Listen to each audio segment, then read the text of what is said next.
The horrible conclusion which had been gradually obtruding itself upon my confused and reluctant mind was now an awful certainty. I was lost, completely, hopelessly lost in the vast and labyrinthine recesses of the Mammoth Cave. Turn as I might, in no direction could my straining vision seize on any object capable of serving as a guidepost to set me on the outward path. That never more should I behold the blessed light of day, or scan the pleasant hills and dales of the beautiful world outside. My reason could no longer entertain the slightest unbelief. Hope had departed. Yet, indoctrinated as I was by a life of philosophical study, I derived no small measure of satisfaction from my unimpassioned demeanour. For although I had frequently read of the wild frenzies into which were thrown the victims of similar situations, I experienced none of these, but stood quiet as soon as I clearly realised the loss of my bearings. Nor did the thought that I had probably wandered beyond the utmost limits of an ordinary search cause me to abandon my composure, even for a moment. If I must die, I reflected, then was this terrible yet majestic cavern as welcome a sepulchre as that which any churchyard might afford, a conception which carried with it more of tranquillity than of despair. Starving would prove my ultimate fate. Of this I was certain. Some, I knew, had gone mad under circumstances such as these, but I felt that this end would not be mine. My disaster was the result of no fault save my own, since, unbeknown to the guide, I had separated myself from the regular party of sightseers. And, wandering for over an hour in forbidden avenues of the cave, had found myself unable to retrace the devious windings which I had pursued since forsaking my companions. Already my torch had begun to expire. Soon I would be enveloped by the total and almost palpable blackness of the bowels of the earth.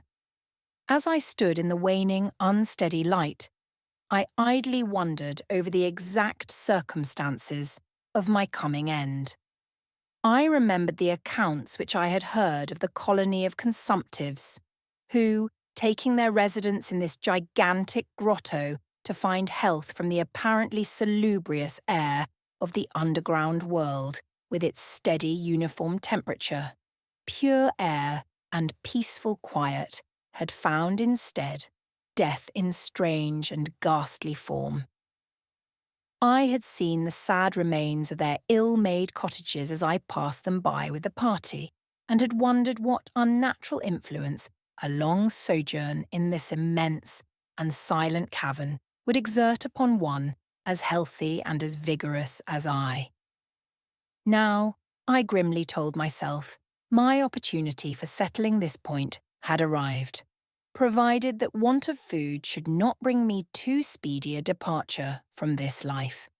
As the last fitful rays of my torch faded into obscurity, I resolved to leave no stone unturned, no possible means of escape neglected. So, summoning all the powers possessed by my lungs, I set up a series of loud shoutings in the vain hope of attracting the attention of the guide by my clamour. Yet, as I called, I believed in my heart that my cries were to no purpose, and that my voice, magnified and reflected by the numberless ramparts of the black maze about me, fell upon no ears save my own. All at once, however, my attention was fixed with a start as I fancied that I heard the sound of soft approaching steps on the rocky floor of the cavern. Was my deliverance about to be accomplished so soon? Had then all my horrible apprehensions been for naught? And was the guide, having marked my unwarranted absence from the party, following my course and seeking me out in this limestone labyrinth? Whilst these joyful queries arose in my brain, I was on the point of renewing my cries in order that my discovery might come the sooner, when in an instant my delight was turned to horror as I listened. For my ever-acute ear now sharpened in even greater degree by the complete silence of the cave, bore to my benumbed understanding the unexpected and dreadful knowledge that these footfalls were not like those of any mortal man. In the unearthly stillness of this subterranean region, the tread of the booted guide would have sounded like a series of sharp and incisive blows. These impacts were soft and stealthy, as of the padded paws of some feline. Besides, at times, when I listened carefully, I seemed to trace the falls of 4 instead of 2 feet. I was now convinced that I had, by my cries, aroused and attracted some wild beast, perhaps a mountain lion which had accidentally strayed within the cave. Perhaps, I considered, the Almighty had chosen for me a swifter and more merciful death than that of hunger. Yet the instinct of self-preservation, never wholly dormant, was stirred in my breast, and though escape from the oncoming peril might but spare me for a sterner and more lingering end, I determined nevertheless to part with my life at as high a price as I could command. Strange as it may seem, my mind conceived of no intent on the part of the visitor save that of hostility. Accordingly, I became very quiet, in the hope that the unknown beast would, in the absence of a guiding sound, lose its direction, as had I, and thus pass me by. But this hope was not destined for realization, for the strange footfalls steadily advanced, the animal evidently having obtained my scent, which in an atmosphere so absolutely free from all distracting influences as is that of the cave, could doubtless be followed at great distance. Seeing, therefore, that I must be armed for defence against an uncanny and unseen attack in the dark, I grouped about me the largest of the fragments of rock which were strewn upon all parts of the floor of the cavern in the vicinity, and, grasping one in each hand for immediate use, awaited with resignation the inevitable result. Meanwhile, the hideous pattering of the paws drew near. Certainly, the conduct of the creature was exceedingly strange. Most of the time, the tread seemed to be that of a quadruped, walking with a singular lack of unison betwixt hind and 4 feet. Yet, at brief and infrequent intervals, I fancied that but 2 feet were engaged in the process of locomotion. I wondered what species of animal was to confront me. It must, I thought, be some unfortunate beast who had paid for its curiosity to investigate one of the entrances of the fearful grotto with a lifelong confinement in its interminable recesses. It doubtless obtained as food the eyeless fish, bats, and rats of the cave, as well as some of the ordinary fish that are wafted in at every freshet of Green River, which communicates in some occult manner with the waters of the cave. I occupied my terrible vigil with grotesque conjectures of what alterations cave life might have wrought in the physical structure of the beast, remembering the awful appearances ascribed by local tradition to the consumptives who had died after long residence in the cavern. Then I remembered with a start that, even should I succeed in killing my antagonist, I should never behold its form, as my torch had long since been extinct and I was entirely unprovided with matches.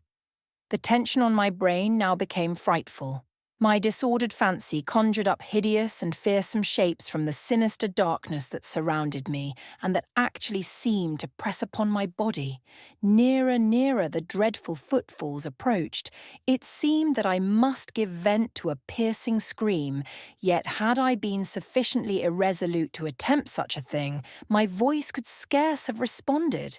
I was petrified, rooted to the spot. I doubted if my right arm would allow me to hurl its missile at the oncoming thing when the crucial moment should arrive. Now the steady pat, pat of the steps was close at hand. Now, very close. I could hear the laboured breathing of the animal, and terror-struck as I was, I realised that it must have come from a considerable distance and was correspondingly fatigued. Suddenly the spell broke. My right hand, guided by my ever-trustworthy sense of hearing, threw with full force the sharp-angled bit of limestone which it contained toward that point in the darkness from which emanated the breathing and pattering, and, wonderful to relate, it nearly reached its goal, for I heard the thing jump, landing at a distance away, where it seemed to pause. Having readjusted my aim, I discharged my second missile, this time most effectively, for with a flood of joy I listened as the creature fell in what sounded like a complete collapse, and evidently remained prone and unmoving. Almost overpowered by the great relief which rushed over me, I reeled back against the wall. The breathing continued in heavy, gasping inhalations and expirations, whence I realised that I had no more than wounded the creature. And now all desire to examine the thing ceased. At last something allied to groundless, superstitious fear had entered my brain, and I did not approach the body, nor did I continue to cast stones at it in order to complete the extinction of its life. Instead, I ran at full speed in what was, as nearly as I could estimate in my frenzied condition, the direction from which I had come.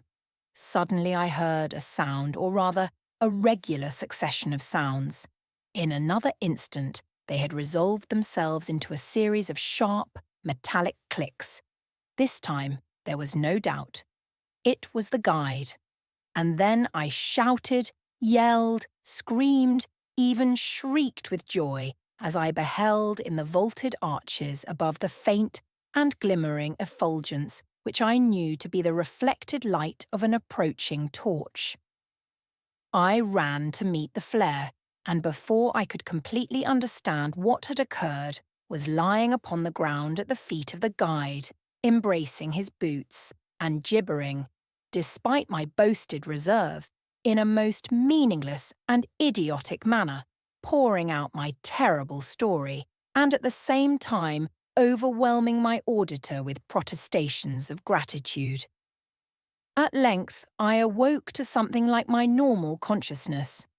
The guide had noted my absence upon the arrival of the party at the entrance of the cave, and had, from his own intuitive sense of direction, proceeded to make a thorough canvass of the by-passages just ahead of where he had last spoken to me, locating my whereabouts after a quest of about 4 hours.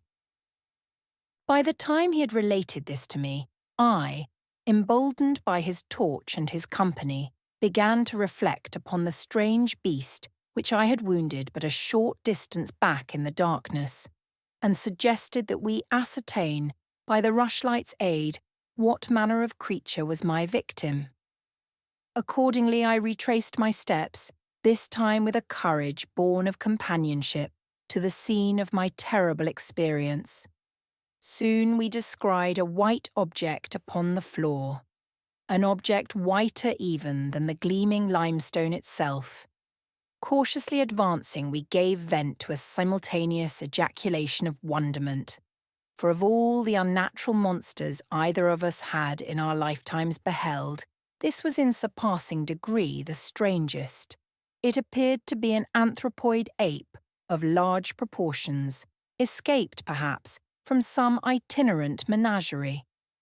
Its hair was snow-white, a thing due no doubt to the bleaching action of a long existence within the inky confines of the cave, but it was also surprisingly thin, being indeed largely absent save on the head, where it was of such length and abundance that it fell over the shoulders in considerable profusion.